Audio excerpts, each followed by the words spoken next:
Terima kasih bantuan Bos Suke jauh-jauh dari Kalempu. Nah, dia tengok jumpa orang-orang banyak susah. Yang perlu kamu tahu, dan ini kamu boleh sampaikanlah kepada Bapak Soeharto, Bapak Prabowo lah, dengan siapapun itu yang mengurangi di Indonesia yang mengurangi pengangguran. Ya sebenarnya kalau Malaysia ini sangat berjasa juga ya. Orang Malaysia itu sombong-sombong, suka merendahkan orang Indonesia. Itulah beberapa komentar yang sering saya baca. Namun kita selalu tidak pernah melihat kebaikan-kebaikan sahabat kita daripada Malaysia. Ketika ke Indonesia, beliau pun berbagi kebaikan, meskipun kadang-kadang sering hilang pandangan. Assalamualaikum warahmatullahi wabarakatuh. Apa kabarnya sahabatku semua? Baru-baru ini saya begitu mendapat perhatian daripada netizen. Nggak tahulah niatnya ingin apa ketika saya bercerita tentang hal yang fakta di Malaysia, sisi positif di Malaysia. Rame pula yang komentar, oh ini orang suka menjelek-menjelek, suka jelek-jelekin negaranya sendiri, ini orang penjilat. Bukan seperti itu sahabatku semua. Dari sesuatu negara tetangga kita, dari segi hal positif, wajib kita contohi untuk diri kita maupun untuk negara kita. Karena sesuatu yang positif itu berdampak sangat bagus pada diri kita maupun juga negara kita. Banyak juga konten-konten yang beredar tentang Indonesia dan Malaysia. Seringkali Malaysia dibuat berita bohong oleh segelintir netizen di Indonesia. Tapi pada faktanya banyak juga sahabat-sahabat kita yang bekerja di Malaysia, mereka hidupnya jauh lebih baik sebelum datang ke Malaysia. Saya sendirilah dulu di kampung halaman sulit ekonominya, tetapi setelah kerja di Malaysia, alhamdulillah sekarang ada perubahan. Tentunya meskipun tidak menjadi orang kaya, tetapi dari perubahan tersebut saya sangat bersyukur. Dari hasil kerja di Malaysia, saya bisa bikin rumah untuk anak istri saya. Itu sungguh sesuatu yang luar biasa bagi saya, dan saya sangat bersyukur sekali. Apakah salah kalau saya kiranya mengucapkan terima kasih Malaysia? Mungkin perkataan saya seperti ini nanti ada pula netizen yang berkomentar yang bukan-bukan. Bahkan ketika tenaga kerja Indonesia bekerja di luar negara, banyak loh orang-orang yang bercerita tentang di suatu negara tersebut, tapi kebanyakan netizen yang ada di Indonesia tidak pernah mengatakan, wah itu pengkhianat negara. Tapi kalau kita bercerita tentang sesuatu hal yang positif di Malaysia, entah itu jalan rayanya, entah itu fasilitas publiknya, ramai pula yang mengecam. Katanya ini orang suka jelek-jelekin Indonesia. Pada dasarnya bukan seperti itu sahabatku semua. Jadi kalau kalian memandangnya seperti itu, sulit untuk maju ke hadapan. Apa yang baik di negara tetangga kita, ya kita perlu contohinya. Saya paham mungkin netizen-netizen tidak pernah merantau, tetapi kebanyakan orang-orang yang merantau dari Indonesia ke luar negara, mereka punya pandangan positif untuk negara kita. Jadi jangan sedikit-sedikit kalian berkomentar, oh ini pengkhianat. Itu salah besar. Dan inilah beberapa video kebaikan dari sahabat kita daripada Malaysia, hingga TKI Malaysia ini menyekolahkan para netizen yang suka membuat berita-berita bohong tentang negara tetangga kita, yaitu Malaysia. Nah, sahabat-sahabatku semua, di negara tetangga yang lain, di Kamboja sekarang ini tengah viral, yang dimana pekerja Indonesia diperlakukan tidak baik-baik saja. Tetapi anehnya, kenapa kalian berdiam diri, tidak bersuara? Harusnya berita-berita seperti inilah yang perlu kita suarakan. Nah, perlu diketahui sahabat-sahabatku semua, Indonesia tidak bekerja sama dengan negara tetangga Thailand, Kamboja dalam pengiriman tenaga kerja Indonesia ke negara tersebut. Jadi jangan mudah percaya diimingi gaji-gaji besar. Takutnya nanti kalian di sana justru menjadi ilegal. Maka kalau sudah jadi ilegal, tentunya sangat berbahaya. Oke, kita reaction videonya. Gerobak gratis untuk Pak Taufik. Masya Allah. Hadiah daripada usahawan dari Malaysia, Bos Suke. Luar biasa. Inilah sahabat-sahabatku semua, kebaikan sahabat kita daripada Malaysia ketika datang ke Indonesia. Masya Allah, beramal, berbagi kepada orang-orang yang memerlukan di Indonesia. Dan kita bisa melihat wajahnya begitu sangat gembira, bersyukur ketika mendapat hadiah gerobak untuk jualan daripada Bos Suke dari Malaysia. Harusnya kebaikan-kebaikan seperti ini juga perlu kita viralkan, sahabatku semua. Orang Malaysia itu begitu sangat baik ya kepada orang-orang di Indonesia. Apakah kalian masih mengatakan orang Malaysia suka merendahkan orang Indonesia? Tapi pada faktanya kita bisa melihat sendiri hubungan antara orang Indonesia dan orang Malaysia begitu sangat ramah tamah. Bahkan usahawan daripada Malaysia rela jauh-jauh dari Malaysia ke Jakarta untuk berbagi kebaikan. Masya Allah. Dan beliau juga memberikan semangat kepada warga sekitar untuk berjualan supaya tidak putus asa. Masya Allah. Dari Kuala Lumpur ya. Dari Kuala Lumpur jumpa orang Jakarta susah, kemudian dibagi gerobak. Tentunya ini sangat membantu sekali ya untuk bapak ibunya bisa jualan.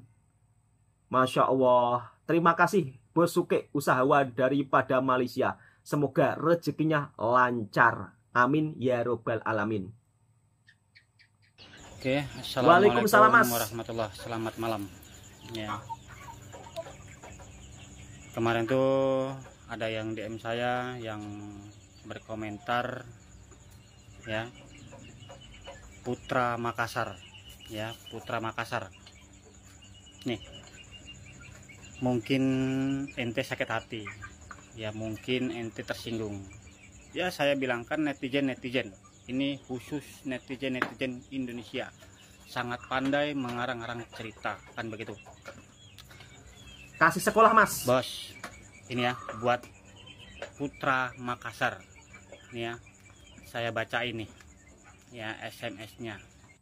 Oke, ini saya bacakan ya komentar ini saya bacakan ya komentar dari Putra Makassar ya. Kalau negara Anda dihina dan rupiah direndahkan oleh netizen Malaysia, katanya, separuh yang sombong, adakah Anda tinggal diam saja, katanya gitu. Dan di sini itu saja yang mau urus begitu, maksudnya ya jangan sibuk hal orang, katanya begitu. Oke, terima kasih ya. Sekali lagi saya berterima kasih buat Putra Makassar ya. Ini fotonya nggak ada nih ya, sedikit lah ini kesalahan atau mungkin sedikit bilangkan pecundang.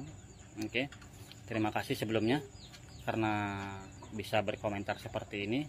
Mungkin teman-teman bisa membacanya ya. Oke, ini buat Putra Makassar dengan netizen yang mungkin setara dengannya. Dengan cerita seperti itu Anda sakit hati atau mungkin sangat direndahkan. Kita cerita fakta, bro. Ini cerita fakta. Yang benar ya memang benar, yang salah kasih ya paham, salah. Mas. Ya kan? Iya, buktinya seperti apa? Kan begitu. Mungkin yang menjadi omongan dia merendahkan rupiah itu bukan seperti apa yang kamu pikirkan. Mungkin kita salah paham, kita nggak ngerti. Ini. Contoh, ya kan? Uang kita 3 ikat, ini saya ngambil positifnya saja. Uang kita 3 ikat. 3 ikat itu 3 juta, contoh. Ya kan? Itu 3 ikat. Kalau kita di Indonesia itu sangat banyak. Ya, sangat banyak. Kalau bagi saya yang mungkin rakyat yang biasa-biasa, yang mungkin hanya penjualan ayam, ya itu seminggu, ya seminggu lebih lah ya, itu bisa dikatakan lah.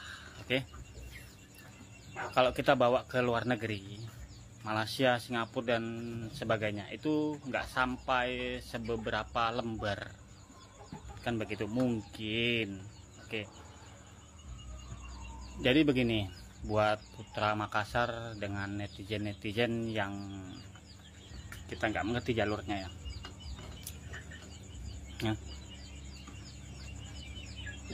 Saya bukan berpihak dengan mana-mana pun.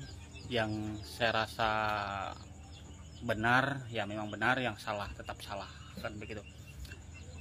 Ingat satu hal ya, kita direndahkan ya mungkin memang itu hakikatnya, ya udah biarkan saja. Apa kamu nggak setuju dengan kita punya video, kan begitu ya kan? Saya rasa bukan seperti itu pemikirannya. Dan ini buat Putra Makassar yang perlu kamu tahu, dan ini kamu boleh sampaikanlah kepada Bapak Soeharto, Bapak Prabowo lah, dengan siapapun itu yang mengurangi di Indonesia ya, yang mengurangi pengangguran. Ya sebenarnya kalau Malaysia ini sangat berjasa juga ya, bisa dikatakan berjasa ya, bisa mengurangi angka pengangguran seperti saya nih dulu. Tapi alhamdulillah dengan izin Allah, Tuhan ngasih kesempatan saya bekerja di sana dan saya bisa beternak ayam. Dan ini ayam saya ada lebih kurang 1000 lebih ayam kampung guys, nih ya, nih Kasih ayam paham kampung. Mas. Tuh ya, dan di sini juga ini buat indukan guys, tuh ini juga indukan nih, ini kutip telur nih. Orang Dan positif ini berpikir memang seperti ini. Alhamdulillah kita bersyukur, kan begitu. Nih ini telur kita Putra Makassar nih ya, nih jadi bukan menyombongkan diri. Kalau memang benar ya kita katakan benar, kan begitu. Dan saya bersyukur Allah mengasih kesempatan saya bekerja di sana, walaupun sebagai kuli ya nggak apa-apa, sebagai kuli. Dan kami menikmatin, kan begitu, menikmatin hasil dari sana, bukan hasil dari Indonesia bos ya. Bukan mau merendahkan, bukan, tapi memang ini fakta atau real ya. Coba untuk Putra Makassar disimak videonya ya, saya ulangin videonya ya. Untuk netizen Indonesia, tolonglah, ini ya intinya saja ya, jangan buat cerita pandai berbohong, candai apa ini hanya untuk sebuah suka Anda dan sebagainya. Kamu cerita perang ya kan, perang dengan Malaysia, dengan Amerika, dengan ini dan sebagainya, kan begitu ceritanya tuh. Dan saya cuma membilangkan jangan ngebacot, kan begitu. Nah, sedangkan penjajah yang ada di negeri kita sendiri, di negara kita sendiri, yaitu bangsa sendiri. Mungkin buat Putra Makassar mengerti apa masalahnya. Kita ini dijajah oleh bangsa sendiri.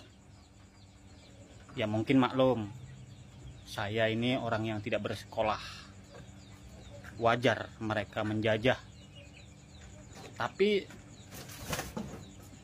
saya bukan saya tidak merendahkan diri saya kalau saya tidak sekolah. Saya hanya tidak ada tidak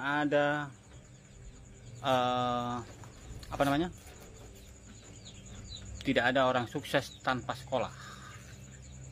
Banyak banget ya dugaan TPPO di Kamboja, tapi masih banyak warga negara Indonesia yang nekat pergi ke Kamboja untuk kerja. Yang which is, gue tahu Kamboja itu menawarkan banyak banget berbagai macam tawaran gaji, dan di Kamboja itu gajinya gede-gede. Seperti yang kita ketahui ya, admin-admin itu kebanyakan juga dari kerjanya itu di Kamboja gitu, dan gajinya tuh gede-gede gitu. Itu udah bukan rahasia pribadi lagi, tapi udah jadi rahasia publik. Permasalahannya yang bikin gue kesel adalah, gue tadi lihat postingan ini ya, ada di FYP gue, dan dia itu menggiring opini seolah-olah dia itu menyalahkan pemerintah. Seolah-olah ya guys, seolah-olah menggiring opini menyalahkan Bapak Prabowo dan Mas Gibran. Sedangkan yang gue lihat di postingan itu ya, itu tuh postingannya kurang lebih 5 hari yang lalu gitu. Dan gue baca berita, udah dari akhir Maret kemarin, pemerintah tuh udah ngeluarin peringatan jangan ke Kamboja, Thailand, dan satu lagi apa ya, Myanmar kalau nggak salah. Pokoknya ya WNI, warga negara Indonesia yang kerja di 3 negara yang tadi gue sebut, Thailand, Myanmar, sama Kamboja, itu dianggap ilegal. Kan ya, Menteri Kardingnya itu juga udah bilang kalau banyak yang kena TPPO. Nah, yang bikin gue kesal adalah di postingan orang tadi, seolah-olah menyalahkan pemerintah itu ya.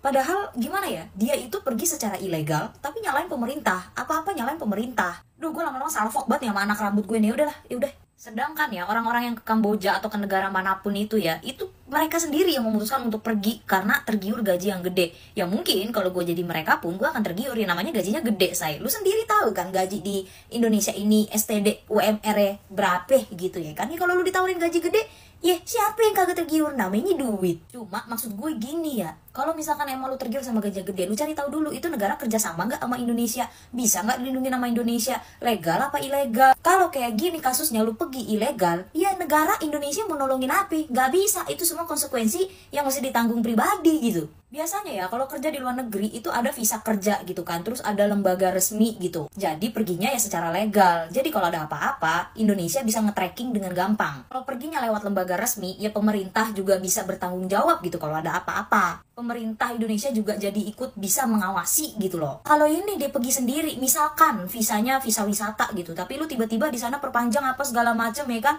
terus lu ngilang atau ada apa-apa, ya nggak bisa nge-tracking lah, visanya aja udah jelas lain visanya. Terus kalau ada yang bilang, iyalah pada kerja di luar negeri, soalnya Indonesia susah cari kerja gitu. Menurut gue pribadi, ini gue pernah bahas di VT-VT gue yang sebelumnya, cari kerja di Indonesia itu ya susah-susah gampang. Gue nggak bilang gampang, gue juga nggak bilang susah. Sebenarnya lapangan pekerjaan itu banyak, yang dari negara maupun dari perorangan ataupun dari swasta. Mungkin kalau dari negara agak sulit ya say, tapi kalau swasta atau perorangan mungkin masih lebih banyak gitu. Tapi permasalahannya, kalian-kalian ini yang lamar kerja itu kebanyakan maunya, tapi kadang skillnya nggak ada, tapi mau gajinya tuh gede. Jadi sebenarnya bukan lapangan pekerjaan yang nggak ada, tapi elunya yang terlalu ketutupan gengsi. Contoh, gue sendiri mau nyari ART, susahnya setengah modar gue mau nyari ART. Gara-gara apa?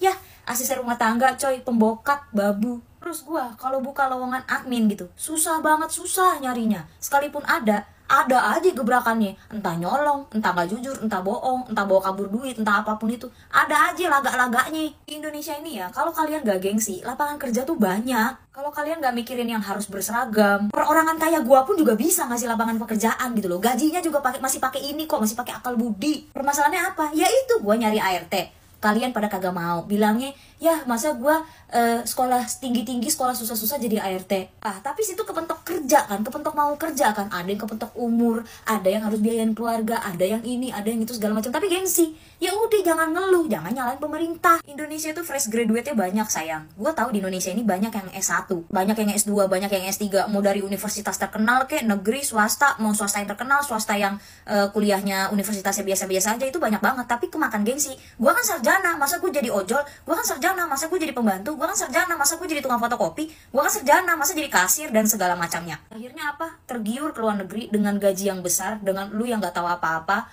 kurang baca, kurang pengetahuan, minim literasi. Terus kalau ada apa-apa, nyalainnya siapa? Pemerintah. Kurang-kurangin kata gue, kurang-kurangin sayang. Guys, warga Indonesia yang kerja di luar negeri ini ngomong kalau ini alasan dia itu nggak mau kembali lagi ke Indonesia karena dia ngerasa pajak yang dikasih rakyat tuh nggak jelas arahnya kemana, malah bikin hidup makin susah. Kita yang banting tulang disuruh bayar pajak tinggi, tapi fasilitas nihil. Di negara tempat dia tinggal sekarang, pajak bener-bener dipakai buat rakyat. Fasilitas kesehatan mantap, transportasi publik oke, dia ngerasa diperlakukan adil. Sementara di Indonesia, pajak besar tapi yang dapat enak justru segelintir orang doang. Yang lebih nyesek, katanya pejabat kita itu cuma gaspol waktu kampanye doang. Begitu kepilih, fokusnya diri sendiri dan keluarganya. Rakyat yang udah berkorban, ya ditinggal gitu aja. Gaji mereka miliaran, tapi kita yang harus berdiri di antrean rumah sakit berjam-jam. Makanya dia bilang, balik ke Indonesia, buat apa? Kalau sistemnya masih gini, cuma bisa bikin orang yang kerja keras ngerasa sia-sia. Pajak tinggi tapi nggak ada kejelasan. Gimana rakyat mau maju kalau keadilannya aja belum berdiri? Nih lihat komen di atas nih. Ini adalah contoh komen-komen yang sering saya lihat dan nampak kurang literasinya dan membandingkan seperti kucing suruh berenang dan ikan suruh berlari. Itu adalah kebodohan menurut saya. Mohon maaf bahasa saya. Soalnya kita membandingkan sesuatu itu harus apple to apple. Gini, kalau pengeluaran besar di Amerika dengan gajinya besar, itu dari sisi mananya? Kalau masnya ini membandingkan ya, bahan makanan di Amerika itu lebih mahal dari Indonesia, ya jelas lah. Indonesia negara tropis, negara agraris. Makanan mudah, lu nancep singkong aja tumbuh di Indonesia. Logikanya seperti itu. Kan di sini 4 musim, ada musim saljunya lama lagi. Di sini ada musim tanam, ada musim ternak. Nggak bisa setiap hari tanam kayak di Indonesia, nggak bisa. Jadi gini, perbandingan itu dari daya beli masyarakatnya. Ini saya kasih contoh, ini adalah harga mobil second ya. Harga mobil second. Dan ini adalah gajinya. Nah, dengan gaji 5.000, 6.000 kotor per bulan. UMR ya, ini saya nggak bilang orang dengan profesi profesional ya. Gaji UMR lah, kayak pekerja-pekerja kasar. Dengan gaji 5.000, 6.000, hanya butuh waktu 1 bulan lebih untuk bisa beli mobil. Di Indonesia gaji UMR bisa beli mobil berapa lama? Berapa lama Anda mengumpulkan uang untuk bisa beli mobil dengan gaji UMR? Itu baru perbandingan apple to apple. Saya kemarin beli iPhone 15 Pro dengan penyimpanan setengah tera. Itu $900. Dengan gaji saya segini, dalam sebulan saya bisa beli 7 iPhone 15 Pro. Itu baru perbandingan. Kalau ngomong soal di sana kan pabriknya gini-gini. Sama dong, harusnya sama. Indonesia harusnya lebih baik dengan 300 juta manusia, penduduk. Harusnya Indonesia juga bisa menjadi negara faktural seperti Cina dan Amerika. Kalau ngomong sumber daya, Amerika nggak punya nikel bos buat bikin baterai. Indonesia raja nikel. Apa? Bandingin lewat apa? Kebutuhan pokok BBM. RON 92 di sini per liternya 14,5. Di Indonesia berapa? 13.000, 12.500. Gajinya berapa orang Indonesia? UMR-nya daerah saja 1,5 juta. Di sini 90 juta, 80 juta. Itu perbandingan yang apple to apple. Jangan ngomongin kok pengeluaran besar di Amerika. Kalau mau bandingin pemasukan Indonesia dan pengeluaran Amerika itu salah. Itu kurang bro, ini kurang. Jangan bikin saya naik darah. Itu adalah contoh komen orang yang nggak berakal atau dalam tanda kutip dia ini buzzer kali ya. Beda kelas pemikiran orang yang merantau di negara orang. Mereka tidak pernah anti kritik. Tapi netizen segelintir yang ada di Indonesia bila dikritik marah-marah. Ujung-ujungnya menyalahkan yang membuat video. Kamu pengkhianat, kamu penjilat lah. Padahal harusnya kita ambil pengajaran, kita ambil sisi positifnya. Jangan mudah marah-marah. Dan TKI Malaysia juga bercerita ya. Dia bekerja di Malaysia merasa sangat istilahnya bersyukur tidak menjadi pengangguran di Indonesia. Yang dimana pekerjaan juga ada sih. Kalaupun itu ada, cuma ya kan gajinya tidak seberapa. Beda dengan di negara tetangga. Nah, satu hal lagi, ini perlu didengar oleh seluruh masyarakat Indonesia supaya tidak sedikit-sedikit menyalahkan pemerintah juga. Sudah dilarang bekerja di negara yang dimana tidak bekerja sama dengan Indonesia, tapi masih nekat kerja di negara tersebut. Ujung-ujungnya kalau terjadi apa-apa, pemerintah disalahkan. Kemarin kan kasus TKI di Malaysia, Pak Prabowo kan juga sudah berpesan, jangan ilegal di negara orang. Kali ini pemerintah juga sudah war-warkan ya, jangan bekerja ke negara Thailand, Kamboja, Myanmar. Tapi kenapa masih nekat? Jangan sampai tergiur dengan tawaran gaji besar, tapi ujung-ujungnya kalian di sana justru diperlakukan yang tidak baik-baik saja. Bahkan bisa-bisa nyawa jadi taruhannya. Oke sahabatku semua, cukup sekian. Mudah-mudahan video ini juga bisa memberikan informasi yang bermanfaat buat sahabatku semua. Yang suka dengan videonya Bang Tua Channel, silahkan tekan tombol merahnya, subscribe, like, komen, dan bagikan ke sahabat Anda semuanya. Assalamualaikum warahmatullahi wabarakatuh.